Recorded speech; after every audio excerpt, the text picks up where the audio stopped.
Bienvenidos todos a Encafeinados y a uno de mis programas o episodios definitivamente favoritos de esta temporada, donde tuve la oportunidad de platicar con una de las personas que ha sido referente en mi trabajo como publicista cuando se trata de creatividad. Hablo de nada más y nada menos que Daniel Granata. La conversación está interesante porque resuelve una de las dudas que muchas personas llegan a tener en su vida, que es, ¿se nace con la creatividad o se trabaja? Acompáñenos a Charly Solórzano, Pepe Ruiz y a mí, Fernanda Dudet, en esta entrevista.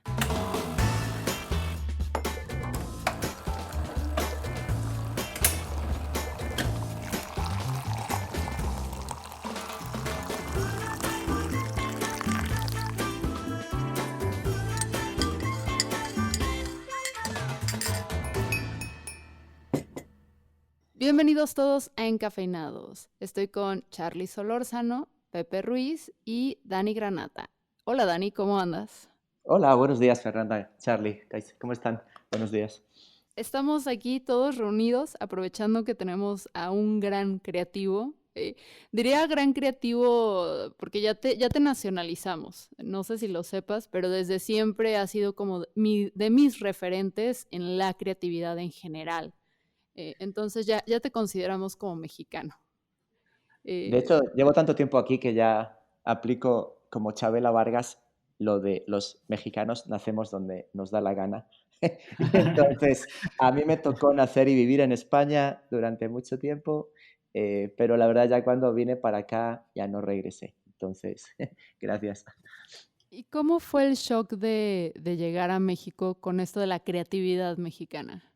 Em, pues mi vida siempre ha sido de búsqueda. Muchas veces en mi vida, yo no empecé a tener claro lo que quería de la vida hasta que conocí a mi actual esposa, básicamente. Y hasta entonces lo que hice fue rebotando de un lado a otro sin tener exactamente claro lo que quería y sí teniendo muy claro lo que no quería. Y eso me ha llevado a descubrir un montón de cosas por el camino que al final intento ponerlas todas en juego para tener mi propia visión sobre aquello a lo que me dedico.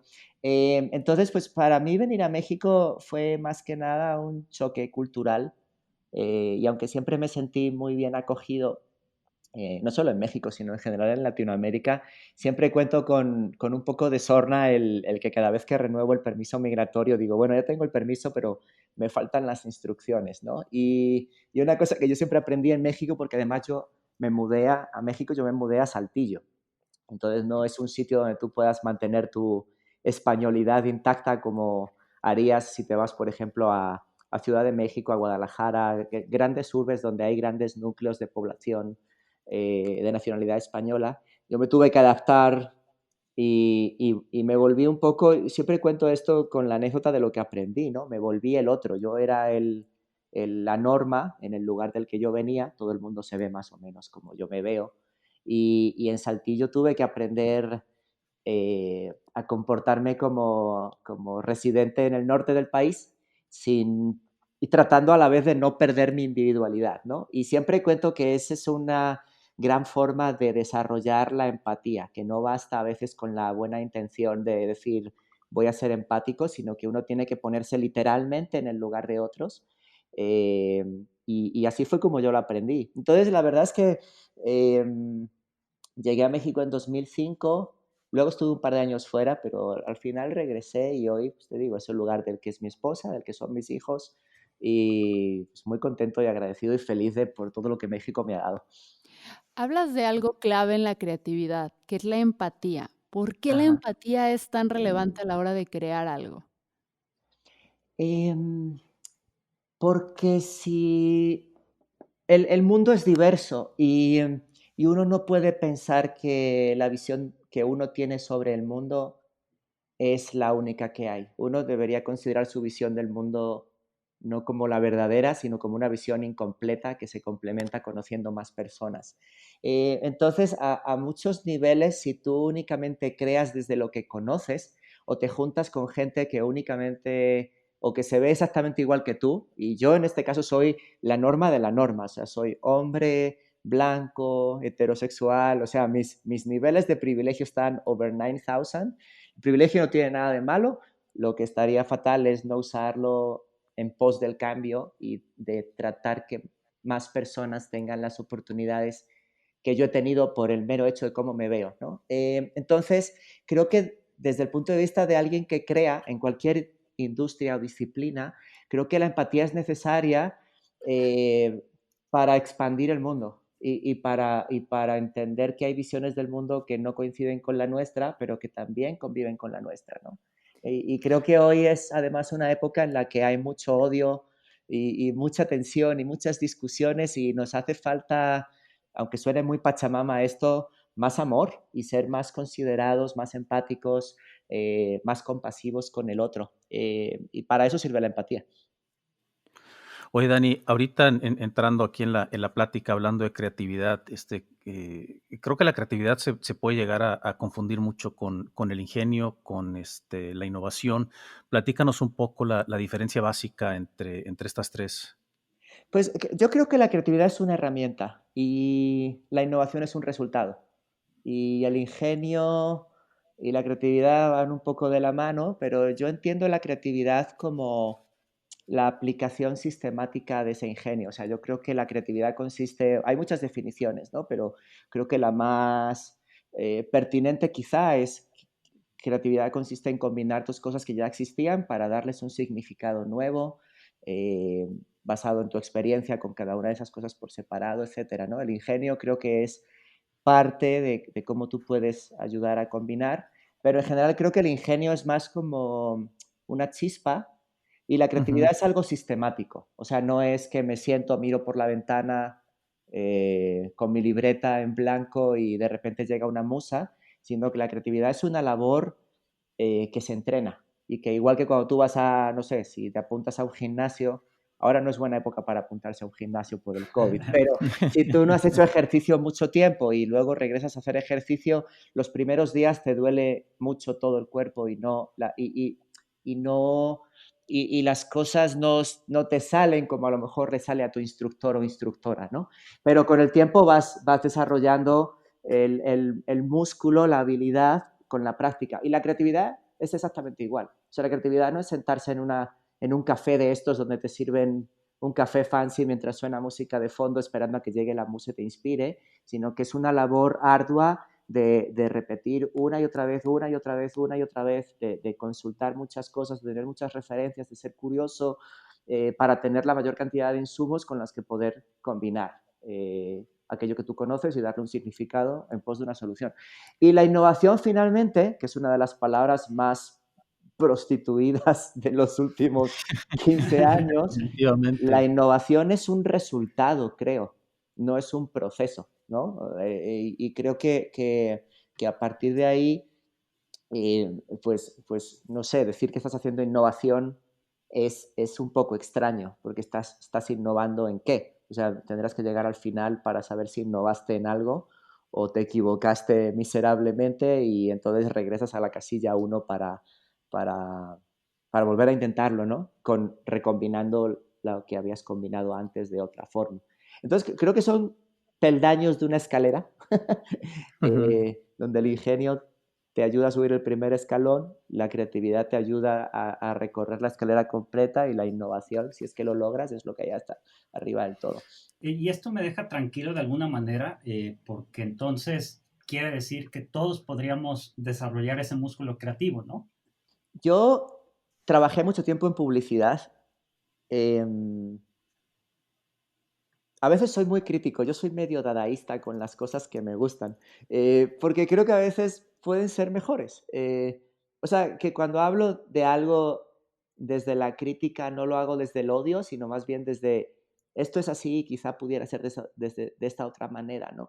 Y yo una cosa que he apreciado mucho en la publicidad, que es una industria que me ha dado muchísimo en mi vida, es que para tratar de mantenerse em, vigente o en la onda, como se dice aquí en México, ¿no? Le roba palabras al mundo.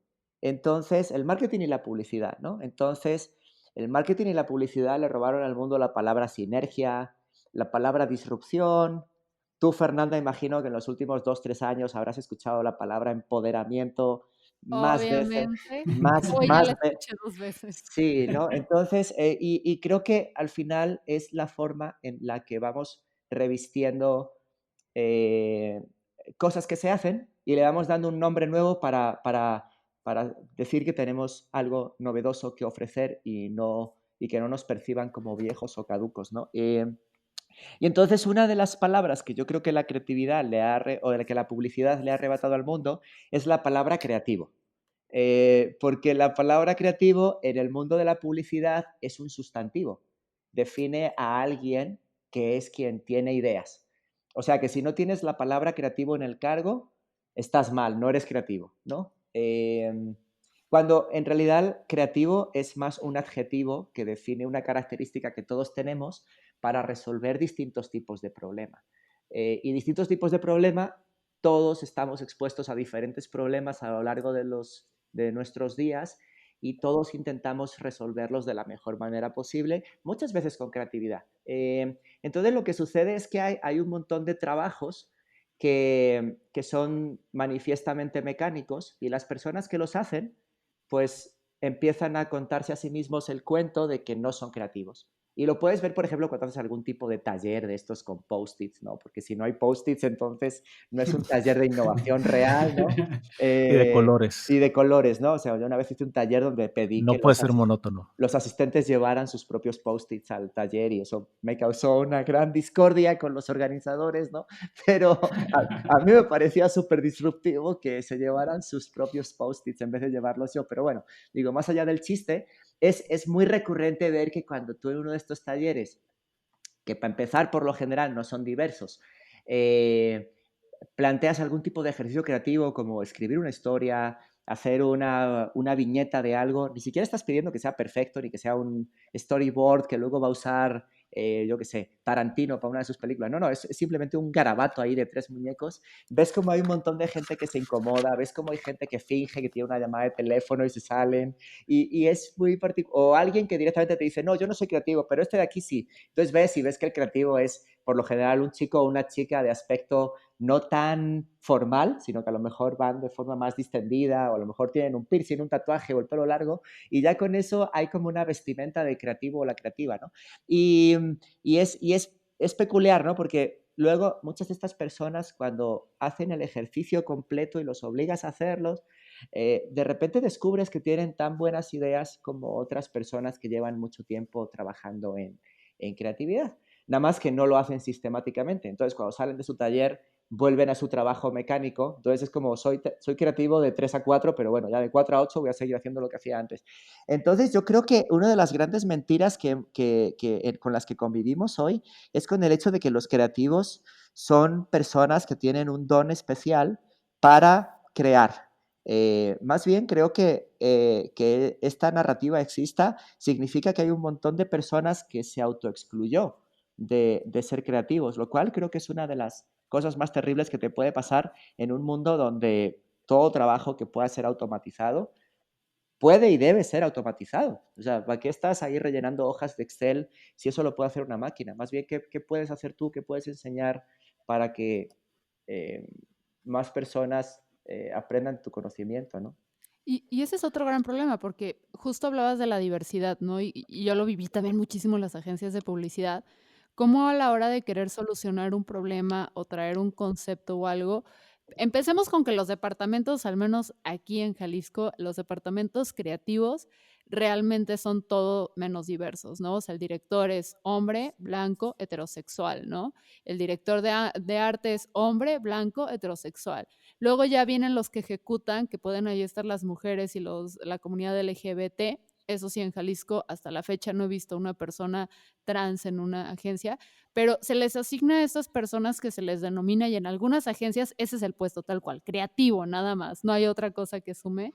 Eh, Son las personas responsables de traer esta solución mágica, pero a mí lo que me llama la atención y fuera de la no diversidad del grupo es que no traemos diversidad a la solución de problemas y a la parte del insight, Uh -huh. porque estos insights de quien realmente vive, o sea, que esa, lo que le dicen el nuance o las delicadezas o las sutilezas de un problema o de un reto es quien lo vive día a día y está expuesto tanto a él que lo logra comprender. Y no traemos a esas voces porque creemos que no son creativas, siendo que, digo, pues perdónenme, pero yo creo que los contadores o los fiscalistas, sobre todo cuando hacen cosas para saltarse el pago de impuestos aquí en México, tenemos Eso, estrategas es- fiscales muy eso, Eso no creativas. sucede, Fer. eso se hace, eso pasa. En México, Eso no sucede. a veces es muy A raro, veces. pero implica muchísima creatividad, por ejemplo, saltarse, o sea, encontrarle estos huecos a la ley para poder hacer estas evasiones de impuestos. Eso es creatividad. Oye, yo creo que el contexto tiene muchísimo que ver, ¿no? O sea, porque estando en una zona cómoda, como que la creatividad se inhibe. Yo poniendo como ejemplo la situación actual en la que estamos viviendo, el día que me cayó el 20 de lo que era esta pandemia, realmente mis jugos creativos e ingeniosos empezaron a fluir y realmente hasta terminé altamente confundido con una saturación de ideas nuevas la primera semana de la pandemia, porque me quedé en esta parte, Dani, que mencionabas de que mucho ingenio, pero poca creatividad, porque traía tantas ideas en la cabeza que no las podía aterrizar. Pero definitivamente el contexto puede definir mucho el nivel de creatividad o la tierra fértil para la creatividad, ¿no? Sí, a ver, son muchas cosas. ¿Por dónde empiezo? Yo una cosa que creo es que muchas veces imagino que también os ha pasado a vosotros, ¿no? Que estáis viendo algo, sobre todo probablemente a ti, Fernanda, porque creo que además como mujer tienes una sensibilidad adicional sobre estos temas, ¿no? Que estás viendo algo y dices, pero ¿cómo nadie no dijo nada? O sea, ¿cómo alguien no detuvo esto antes de que la bola fuera Ujú. ya absolutamente imparable, ¿no? Y muchas veces creo que uno de los motivos es porque no hay suficiente representatividad de otra cosa que no sean hombres en muchas agencias de publicidad, y por otro, porque incluso a veces habiendo mujeres su voz se acalla y se acalla además de formas como bastante peyorativas, ¿no? De estás exagerando y demás. Hace un par de semanas leí una nota que habían hecho un estudio en el Reino Unido al respecto de la comparación entre lo que los publicistas piensan acerca de lo que quieren sus consumidores, de los productos que anuncian, y luego fueron a hacer la misma encuesta a los consumidores, ¿no? Y entonces la publicidad tiene esta cosa aspiracional y todo ese rollo que era cierto después de la Segunda Guerra Mundial, porque había que reconstruir el mundo después de una guerra terrible, ¿no? Y que se basaba en el consumo y en la posesión como satisfacción y como modo de estatus, ¿no? Y que se narra muy bien en Mad Men, ¿no? Pero lo bueno de Mad Men también es que le pone luz a un mundo eminentemente machista y bastante sórdido y neurótico hasta cierto punto, ¿no? Y a mí una cosa que me hace mucho ruido es la nostalgia que el mundo de la publicidad tiene sobre Mad Men, ¿no? Y está bien a lo mejor que tengan nostalgia los que vivieron parcialmente esa época o aprendieron de alguien que trabajó en esa época, pero lo que es muy loco es la gente que tiene nostalgia sin haberlo vivido. Y entonces tienen nostalgia de esa época Sí. en vez de tener nostalgia de lo que se puede crear hacia adelante, ¿no? Y de lo que no está hecho y lo que se debería crear.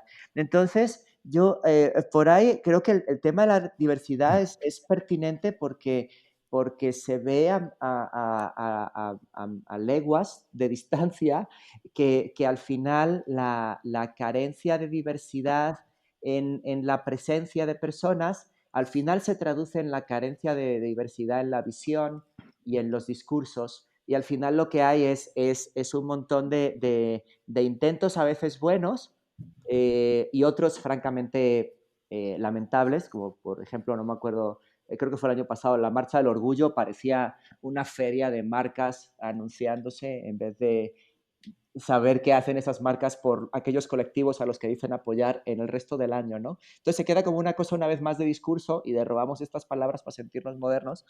Entonces creo que por ahí hay un área de oportunidad súper interesante en el hecho de la necesidad de mezclarnos, porque todos somos mestizos y pensarnos como los únicos que tenemos la voz o la opinión sobre algo es muy limitante hasta para uno mismo si quieres ser mejor profesional, ¿no? O sea, yo si mañana abriera una compañía, pues abriría una compañía donde la única persona que se viera como yo sería yo. Porque la gente que lucha contra el status quo, las mujeres, la gente trans, los afroamericanos, la gente de tez morena, pueden poner aquí cualquier tipo de categorización. Todos luchan contra un status quo y luchan por hacerse un hueco en ese status quo que yo, por ejemplo, tengo garantizado simplemente por el hecho de ser hombre y tener este color de piel. Entonces, esa gente es más creativa que yo, lo cual me lleva a tu pregunta, José, Sí. que tiene que ver un poco con... recuérdame la pregunta.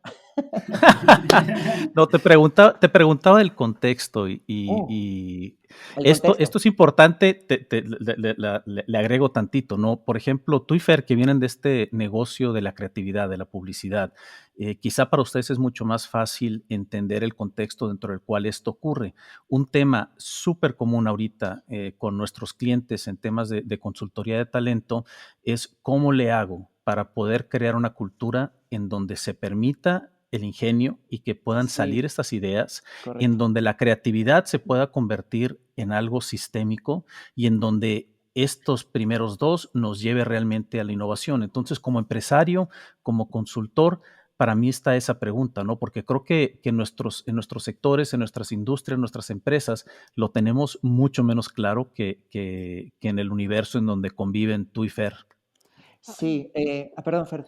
No, es que quisiera, o sea, quisiera hacer énfasis antes de que tú nos digas qué onda, pero sí quiero hacer énfasis en la parte de los equipos diversos. Y esto es algo que Ofelia Pastrana me enseñó, que es tú cuando estás en las ciudades más diversas o en las partes donde sucede más innovación, que suele ser los lugares más diversos del mundo, o sea, es cuando estás hablando con personas que no tienen ya problemas en aceptar que las realidades son otros de manera rápida y expresa, o sea, son personas más abiertas a un cambio. Pongo el ejemplo por, valga la redundancia, pongo el ejemplo de cuando tratas de manera frecuente con personas que se hacen llamar que no son non-binary, o sea, que no se Ajá. consideran ni hombres ni mujeres, donde de repente tú estás hablando con una persona y te dice, refiérete a mí como le. Y en vez de cuestionar ni nada, o sea, tu forma de pensar es tan flexible que dices, está bien, no hay bronca, eres le ahora, ¿no? O de repente una persona llega que se ve totalmente como hombre y te dice, soy mujer. Y dices, está bien, no hay bronca. Y tu cerebro tiene esta flexibilidad que logra aceptar todas aquellas realidades. Y por eso sucede, y Ofelia pone este gran ejemplo, que luego hay que traerla, que habla, por ejemplo, de Javi Noble, de nosotros cómo nos burlábamos de Javi Noble, de que decía, gasolineras a domicilio, ¿no? Y acá en México es como, está bien idiota este güey. Y siempre que alguien trae una idea nueva, todo el mundo te va a decir que estás bien menso y no se puede. Y sin embargo, en San Francisco existen ahorita empresas que hacen Ajá. exactamente eso y valen mucho dinero. Entonces, Yo creo que tengo, es la pero diversidad. fíjate, Dime, Dani. soy amigo de Mark Alasraqui, que es Ajá. uno de los productores de Nosotros los Nobles, que la dirigió su Ujú. hermano, y yo una vez llegué a decirle, quiero hacer Nosotros los Nobles 2, y dice, ¿con qué dinero? Y digo, la vamos a fondear haciendo un Kickstarter de productos Javi Noble. Y entonces uno era gasolineras VIP y yo tenía una idea muy estúpida de una vez me compré unos lentes en el aeropuerto y, y entonces lo que me pasaba era que cuando llegaba a la oficina era todavía, no hacía falta que me los pusiera porque todavía no había salido el sol así, este sol aplacador, ¿no? De las 12 del mediodía. Y cuando salía de la oficina era muy tarde y ya no me los podía poner. Entonces era muy estúpido haberme comprado los lentes. Y entonces un día, en un ataque de javinobilismo, dije, oye, ¿qué pasa si le pusiera unos estrobos a los lentes para, para justificar que me los tengo que poner, ¿no? Y yo estoy convencido de que si se hubiera hecho una fondeadora de proyectos Javi Noble para hacer realidad gasolineras VIP, la cuba esta gigante, que también había una idea por ahí de hacer una cuba gigante para hacer el Bacardí más grande del mundo o algo así, yo creo que sí se hubiera podido fondear, ¿no? Pero eso que dices, Fernanda, es cierto porque también eh, hay un autor que se llama Nicolás Nassim Taleb, él es el Ujú. que acuñó el término del cisne negro, Él es muy divertido en Ujú. Twitter porque habla mucho de estadística y de correlaciones, causalidades y etcétera. Y luego además habla de una forma que parece Tony Soprano. Entonces la mezcla es explosiva. Y él tiene un libro que se llama Antifragilidad. Y él habla de que lo contrario de la fragilidad no es la resiliencia, de estar recibiendo golpes una y otra vez, una y otra vez, una y otra vez sin caerte, sino que la antifragilidad consiste más bien en ser capaz de resistir cuando tienes que resistir, pero doblarte cuando a veces la fuerza es demasiada, como para, sin cuestionarlo, adaptarte al nuevo Ujú. contexto, ¿no? Que es justo lo que dice Fernanda oye, si alguien dice, pues yo soy non-binary, pues yo qué tengo que opinar al respecto. O sea, creo que bastante tiene esa persona con lidiar con ser reconocida en la realidad tan binaria de este mundo, como para que yo encima venga a hacer alusión o comentario desde mi ignorancia, ¿no? Y creo que eso nos falta, ¿no? Y habla un poco del contexto y de la innovación, porque como bien dices, pues si esa idea en vez de ser Javi Noble, que claramente pertenece a un arquetipo social en México muy reconocible, que es el de los mis reyes, ¿no? Y los juniors, hubiera sido Ujú. alguien que es de San Luis Potosí o de ahí de un pueblito cerca de Guadalajara, a lo mejor esa idea sí se vuelve genial porque no le ponemos el prejuicio desde el que viene, ¿no? De este niño Sí. estúpido tiene tanto dinero que no sabe qué inventar con ello, ¿no? Hay un libro que se llama Abundancia, Ujú. de Sí. Peter Diamandis, que es uno de los fundadores de esta Singularity University. Y en el libro él Mm. hace... La premisa del libro es que, pese a todos los problemas que tenemos, hoy la gente vive más tiempo, las guerras suceden más espaciadas, hay problemas terribles, pero no hay o no había unas epidemias mortales como había hace 3 siglos. Y de lo que habla es de que vivimos en una época donde hay abundancia de información y por tanto de soluciones y también de la posibilidad de que si hay 1.000 millones de personas más en el planeta con respecto a hace 25 años, pues si nos ocupamos de educarlas y alimentarlas, pues a lo mejor de ese 1.000 millones de personas hay 25 personas que van a llevarnos a Saturno, por decir algo, si eso es algo que lo que quisiéramos, ¿no? Y si no las Ujú. educamos y no las alimentamos, lo que vamos a tener son 1.000 millones de problemas. Y en el libro habla de las razones por las que la gente innova y es muy interesante porque él habla de que hay 4 razones. A ver, José, si te suena alguna de las que te voy a decir, ¿no? Sí. Una es innovo porque soy curioso, quiero saber qué pasa, ¿no? Esa no Ujú. pertenece a ningún arquetipo social de ningún tipo, ¿no? Luego está la de innovo porque quiero ser famoso, ¿no? Voy a inventar algo porque quiero las mieles de la fama y que la gente me reconozca por la calle y salir en la revista, en la portada, etcétera, ¿no? Luego está el innovo porque quiero ser rico o rica, ¿no? Quiero hacer millones, ¿no? O sea, esto, pues a lo mejor no estoy convencido del todo, pero lo voy a probar porque si lo logro, pues a lo mejor me vuelvo famoso. Y la cuarta es innovo por supervivencia. Innovo porque si no Ujú. innovo, me muero, ¿no? Y el ejemplo que yo siempre pongo es, no sé cómo estará el tema de los parquímetros en las calles de Guadalajara, pero aquí en la Ciudad de México, yo recuerdo hace 8 o 9 años, hubo una gran algarada en las delegaciones, porque había delegaciones que decían, los viene son unos piratas, son lo peor del mundo, consumen estupefacientes, son peligrosos, pongan parquímetros. Y luego había otras delegaciones donde era, oigan, los viene de mi calle son súper buenas personas, son educados, me cuidan mi auto, hasta me vigilan si alguien se acerca más de lo que debiera o no a mi coche, etcétera, ¿no?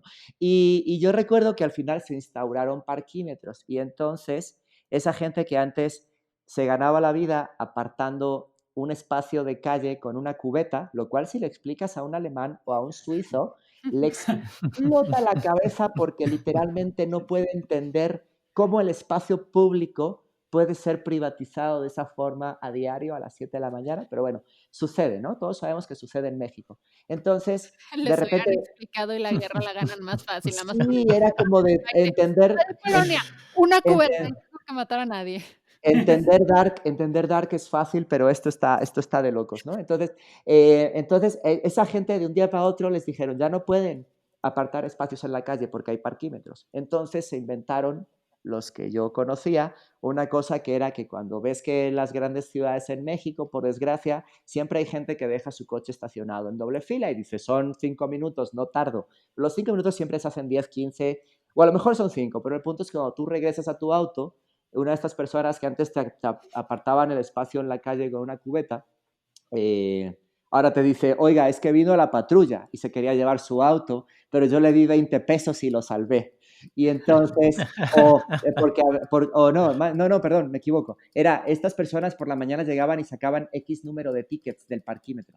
Y entonces te ponían el ticket del parquímetro a tu auto mientras tú estabas dentro. Y cuando llegaban te contaban la película de la patrulla.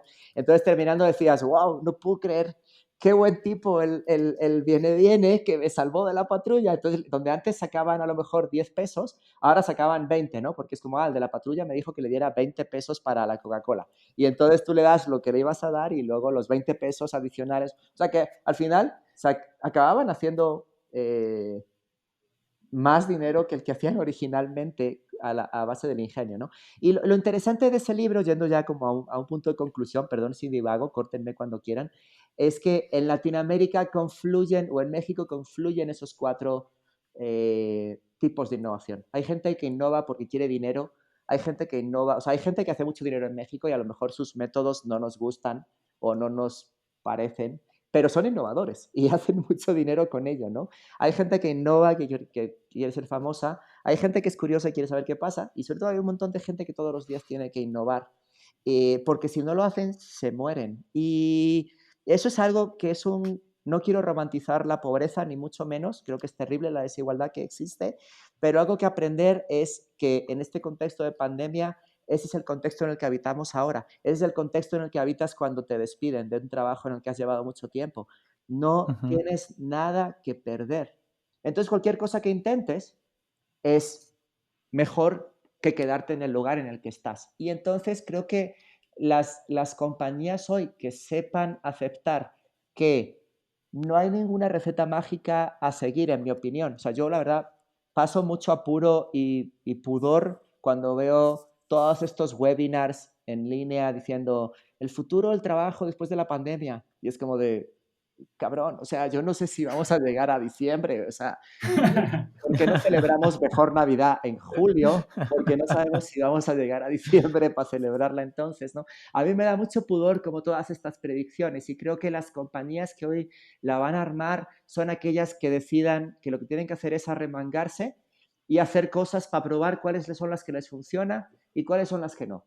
Porque la alternativa es quedarte donde estás y te vas a morir, ¿no? Entonces, creo que esta sí es una época de no de buscar a quién seguir, sino de hacer tú cosas sabiendo que de cada 10 cosas que hagas, o 15 o 20, a lo mejor 19 son mediocres, pero seguro que una le atinas y eso es lo que te va a marcar el camino de por dónde seguir.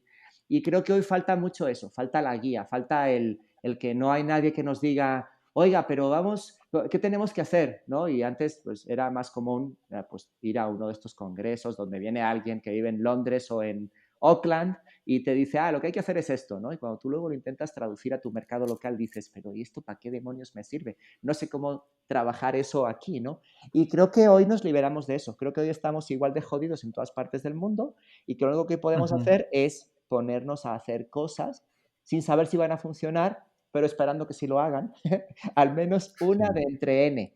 Y eso, que sean como las lucecitas que se van para iluminar el camino. No se ve la luz al final del túnel, ni de chiste, pero al menos sí puedes ir avanzando. Y creo que el que lo logre lo va a lograr, la va a armar. Fíjate que los 4 que describiste, el enemigo común es la comodidad, porque si estás cómodo, ninguna de las 4 se detona. Y que creo que es lo que le pasa muchas veces a las empresas que se ven en medio de una disrupción, porque la comodidad les impidió avanzar y ver las disrupciones que los estaban amenazando. Y creo que ahorita la pandemia fue precisamente lo que ecualizó, o sea, prácticamente nos puso incómodos a todos, nos puso a pensar a todos, nos puso a temer por el futuro a todos. Y yo creo que aquí el riesgo puede estar en este componente de que esta supervivencia nos lleve a una saturación de intentos que no nos permita sintetizar adecuadamente, concretizar de manera creativa pues una cantidad realmente administrable de iniciativas que de veras nos permitan dar el brinco hacia adelante, porque yo creo que la inacción también puede ser incluso tan peligrosa como una cantidad de acción no estructurada o una cantidad de acción muy grande que realmente no tenga un sentido hacia dónde avanzar. Em, Creo que algo que también ayuda es tener un punto de fuga en el horizonte al que saber que te diriges, ¿no?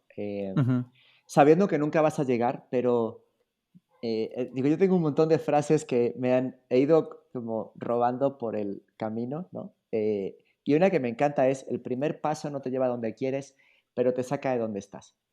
Y esa frase es legendaria desde mi punto de ujú. vista, porque no sé, yo no sé si a alguno de vosotros os han despedido alguna vez de un empleo.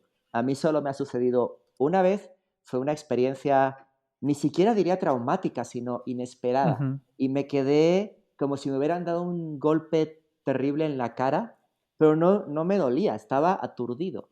Em, y algo que me sucedió fue que em, pues se vino como a descomponer todo el castillito de naipes de Lego que yo me había construido, no voluntariamente, pero al final creo que todos somos humanos y a veces pues podemos pecar de ello, ¿no? El personajito publicitario al que le había ido bien durante X cantidad de tiempo, pues se vino a desmoronar con eso. Y yo algo que aprendí, y hoy lo puedo contar ya en la narrativa de se sale, ¿no? Cuando te pasa algo grave, salvo que sea algo mortal, se sale.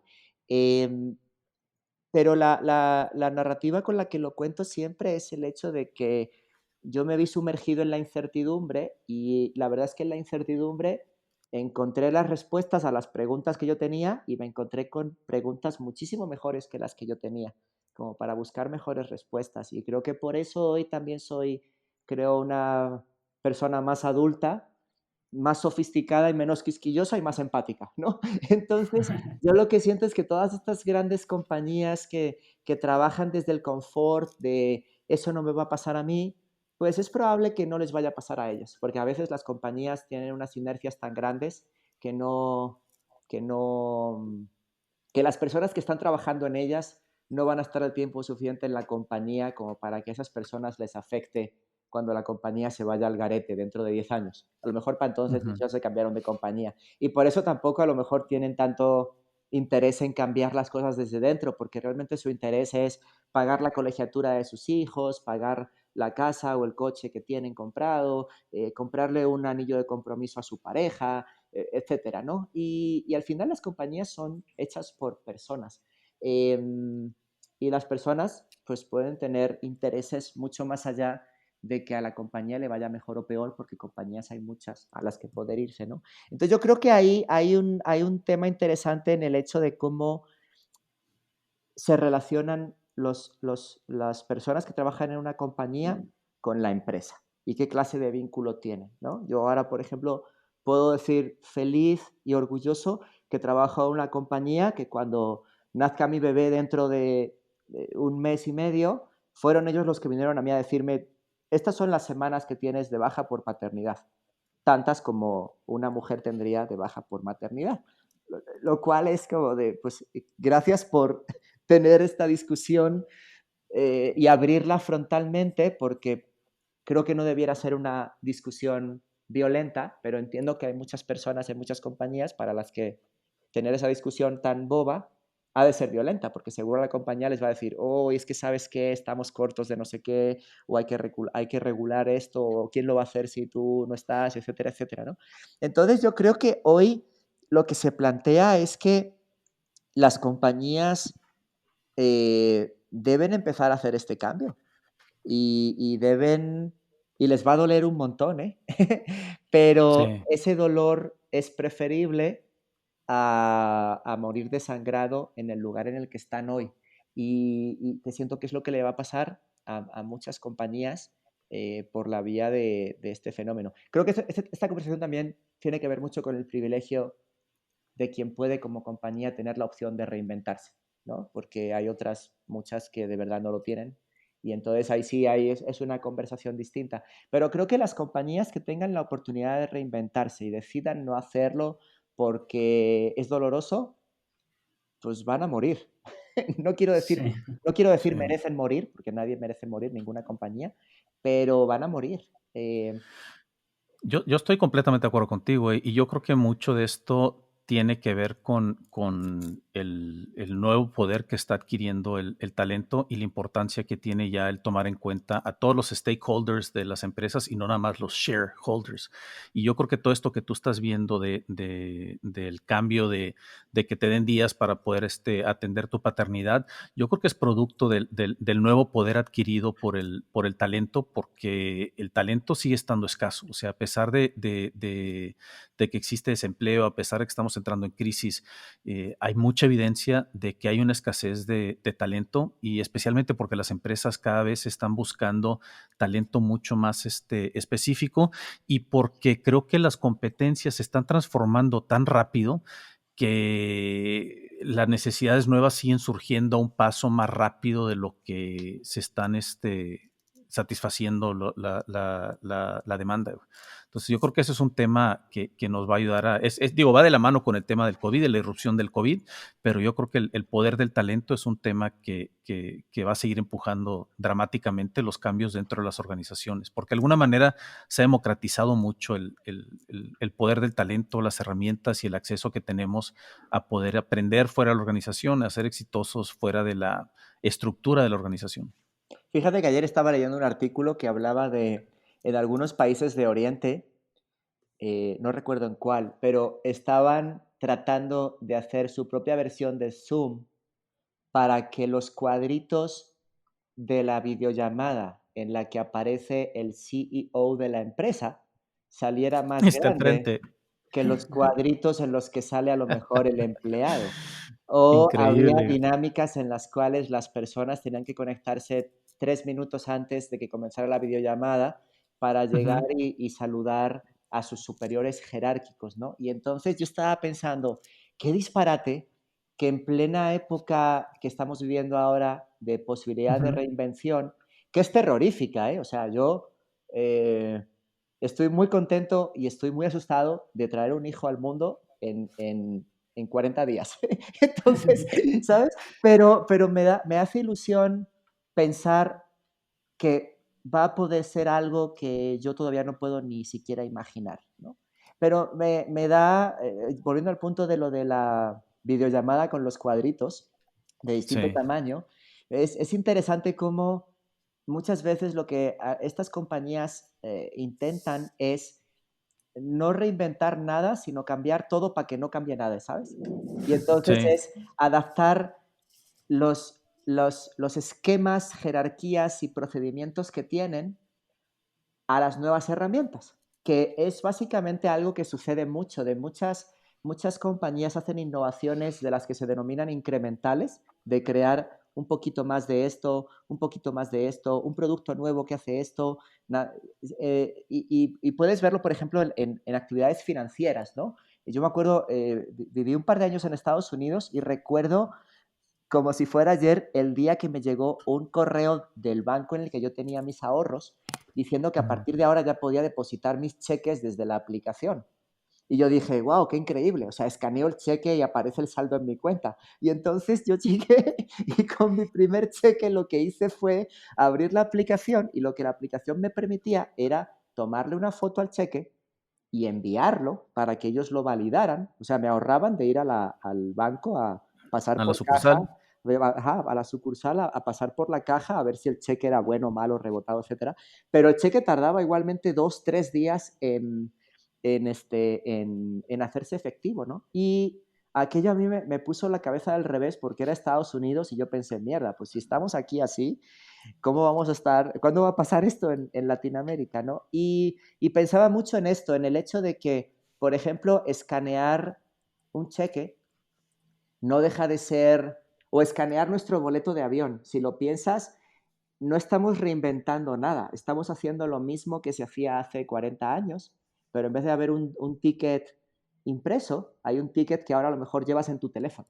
Pero es el mismo procedimiento, no se ha innovado nada, es simplemente se agregó un layer de tecnología a la misma experiencia, en vez de reinventarla, que fue, por ejemplo, lo que le hizo Netflix a Blockbuster, ¿no? Y entonces eso es interesante porque hay compañías que lo único que hacen es digitalizar sus procesos, agregan tecnología, pero la compañía sigue esencialmente haciendo y funcionando internamente de la misma manera, en vez de reinventar la forma en la que trabaja. Entonces, hoy lo que pasa es que de repente la compañía dice, ¿cómo? O sea, ¿cómo sé que mis empleados están trabajando? A ver, que se conecten a las 9 a WhatsApp y que manden un mensaje, ¿no? Un mensaje, Y sí. entonces es como, what the fuck are you talking about? ¿No? Y entonces a mí eso me deja loco porque, insisto, hablo desde el privilegio de trabajar en una compañía hoy donde pues a mí nadie me cuenta las horas pompi, como se dice, ¿no? Sino simplemente Claro. tengo una serie de objetivos por trimestre que tengo que alcanzar o intentar alcanzar y esos objetivos son mis jefes, ¿no? Y entonces, de lo que habla, lo que está pasando hoy y de la disyuntiva entre home office, no home office, etcétera, y yo creo que la solución es una mixta, ¿no? Porque yo la verdad sí extraño a mis compañeros, pero no extraño el tráfico de la Ciudad de México. Entonces a mí me gustaría poder ir a la oficina X número de días, a lo mejor al mes o a la semana. Pero también me gusta poder estar en casa y usar el tiempo que antes empleaba en el tráfico en otras cosas, ¿no? Pero de lo que se habla hoy es de que las compañías contratan a un montón de personas, eh, pero no confían en ellas. Les pagan y piensan que la gente hace el trabajo porque les están pagando, no porque les guste o porque sean buenos en ello. Entonces, si hubiera un contrato social corporativo, si agarráramos toda la teoría de Rousseau y habláramos del contrato social y shalala, todo lo que estudiamos en filosofía, y lo aplicáramos al mundo corporativo, el contrato social corporativo está completamente roto, porque las compañías ni siquiera confían en los empleados, ¿no? Entonces, pues claro, Sí. de ahí en adelante no les pueden dar autonomía porque no confían, por eso no les dan bajas para que estén con sus hijos a los hombres, o les dan X número de días, o truncan la carrera de mujeres cuando deciden ser madres, etcétera, ¿no? Porque se parte de una premisa que es, usted viene aquí a trabajar y yo le pago un dinero, que es lo que se hacía en las factorías en 1910. Es exacto, es el contrato social que Henry Ford implementó. Tú me entregas tu vida durante 8 horas y yo te regalo un fin de semana y una Claro, jubilación. O sea, tiene claro. décadas, tiene ya más de 100 años el contrato social. Y además ese contrato social, si lo ves, es como el primer tercio de tu vida estudias, el segundo tercio trabajas y el tercer tercio te jubilas y vives de tus ahorros. Y ahora, pues, Correcto. perdón, pero pues la generación a la que se denomina millennial, pues no tiene ahorros. O sea, yo esta cosa de que los millennials quieren experiencias y no posesiones, pues a lo mejor un millennial sí quiere un Maserati o una bolsa Louis Vuitton, pero no se la puede comprar. ¿Sabes? Sí. Porque no les heredamos más que la crisis económica más terrible de los últimos 80 años. Y algo interesantísimo que va a pasar es cuando la generación de los boomers empiece a dejar el hueco porque fallezcan y todas esas herencias vayan a pasar a esos millennials, ¿no? Y va a haber como una reversión del caudal y del dinero de gente que no tenía Sí. ningún ahorro, de repente, de un día para otro, sí va a tener ahorro y posesiones. ¿Y qué va a pasar entonces? Va a ser bien interesante y bien divertido, ¿no? Sí, y seguimos hablando de los millennials, ahí vienen los Zetas. Y los que vienen después de la generación Z, Sí, es súper divertido esto, eh, porque cada vez significan menos los términos, ¿no? No sé, yo, ahora con sí, el tema completamente, de, güey. ahora con el tema de lo de The Last Dance y todo eso, a mí sí me dio una nostalgia muy dura de los 90, porque es la edad en la que yo pasé mi adolescencia, ¿no? Y es donde todos mis traumas de adolescencia sucedieron y donde estaba la música con la que yo lidiaba con mis traumas de adolescencia. Entonces yo cuando veo algo de los 90, para mí es como mi Horcrux, ¿no? Como así como para Voldemort tiene sus siete Horcrux, para mí los Horcrux viven todos en los 90, ¿no? Y creo que en aquel entonces, sin ser tan homogéneos, como estábamos menos conectados, creo que era más fácil categorizar. Pero hoy estamos todos hiperconectados. O sea, había una cosa que me parece fascinante, es que si Rosalía hubiera sido artista en España en los 90, hubiera sido una gran artista en España yendo en una furgoneta por todos los pueblitos cantando. Y ahora lo que hace es, ¿sabes qué? Me voy a Miami, me hago famosa en el mundo entero y luego regreso a España ya como supercelebridad mundial. Y eso es algo que no pasaba antes y que ahora sí pasa y que la gente, claro, la gente tiene mejores modelos contra los que compararse. Un niño hace 25 años, si quería ser futbolista, se comparaba con Cuauhtémoc Blanco, en el mejor de los escenarios.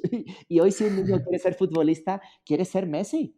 Y entonces Así probablemente es. nunca llegue a ser Messi, pero va a ser mejor que lo que nunca fue Cuauhtémoc Blanco. Si un niño quiere ser cineasta o una niña quiere ser cineasta o arquitecta, tiene muchísimos ejemplos contra los que compararse hoy para llegar a ser mejor que lo que ninguno de los que estamos aquí pudo nunca imaginar. Y eso creo que es increíble. O sea, mi hija, por ejemplo, quiere ser cantante para animales y presidenta de México. Wow. Y entonces, para mí es súper divertido porque creo que mi rol como padre es hacer que nunca se le olvide que puede serlo, ¿sabes? Tengo mucha curiosidad ahora por criar un hijo varón en este mundo tan diverso, ¿no? Y en cómo balancear todo para que no nazca un macho, ¿no? Y creo que el mundo está lleno de retos hoy increíbles y yo tengo la fortuna quizá y el privilegio de, de ser adaptable, como decía Fernanda. O sea, no, yo veo una bandera arcoíris y no sufro, pero veo que hay gente que se pone así a sudar frío, horrible, porque ven algo que no entienden, ¿no? Y que de repente habla de que hay paradigmas nuevos y mejores para comprender la realidad, en vez de simplemente usar el paradigma de esto es bueno y se va al cielo, esto es malo y se va al infierno, ¿no? Que es una cosa muy binaria y muy de la Iglesia Católica, por desgracia, y de ese discurso tan de cielo e infierno, ¿no? Y creo que hoy tenemos un montón de paradigmas nuevos con los que poder ver la realidad de forma más granular, más sofisticada, más diversa, más bonita. Igual que con una cámara hoy puedes hacer mucho más zoom que la cámara con la que hacías fotos en tu teléfono hace 15 años, ¿no? Y siento que estamos en ese mundo y siento que hay gente que está aterrorizada. Y yo creo que no debemos estarlo. Creo que es la mejor época para estar vivo. Pues sí, mi Sí. Dani, es como esta frase de What a time to be alive, o Es sea, cierto. es divertidísima. Es divertidísimo. Oye, Y creo que es una gran manera de terminar, Dani. De verdad es increíble todos los insights que tienes para nosotros. Es una conversación que seguramente te vamos a pedir después retomar porque una segunda parte. una Cuando, segunda parte. cuando quieran. Y con Ofelia, me encantaría. Híjole, Sí, es genial, la amamos aquí. y te agradecemos mucho. Yo estoy seguro que vas a ser un gran papá para este varón y te deseamos mucha suerte, Dani, mucho éxito y muchas gracias por venir el día de hoy con nosotros. ¿Cómo Me te encanta. encontramos en Twitter? Bueno, yo te sigo, así que es nada más pregunta para la audiencia. Soy Dani Granata con N y latina y luego Granata con una N y doble T. Me pueden encontrar así en Twitter y en Instagram. Si me buscan en Facebook puntualmente seguro también me encuentran, aunque la verdad es que últimamente ya no lo uso mucho. Tengo un blog que se llama gorditosybonitos.com Es un y gran blog, o sea, no puedo explicarles lo fabuloso que es, lo tienen que checar. gracias, Fernanda. Y sí, es donde intento, esto que han escuchado, si les gusta, pues hay más en el blog. Y si no les gusta, pues no entren al blog porque se van a encontrar más de esto y no les va a gustar. Muchísimas gracias, Dani. Gracias por la invitación, disfruté mucho la conversación. Estamos en Gracias, contacto. Dani. Abrazo. Muchas gracias por escucharnos. Espero que este episodio les haya gustado y recuerden que la mejor forma de apoyarnos o incluso apoyar a aquellos amigos que se cuestionan a sí mismos y no saben si son creativos es compartiendo esta información, esta entrevista. Recuerden que tenemos un sitio en cafeinados.mx donde hay información complementaria. Nos escuchamos la próxima semana.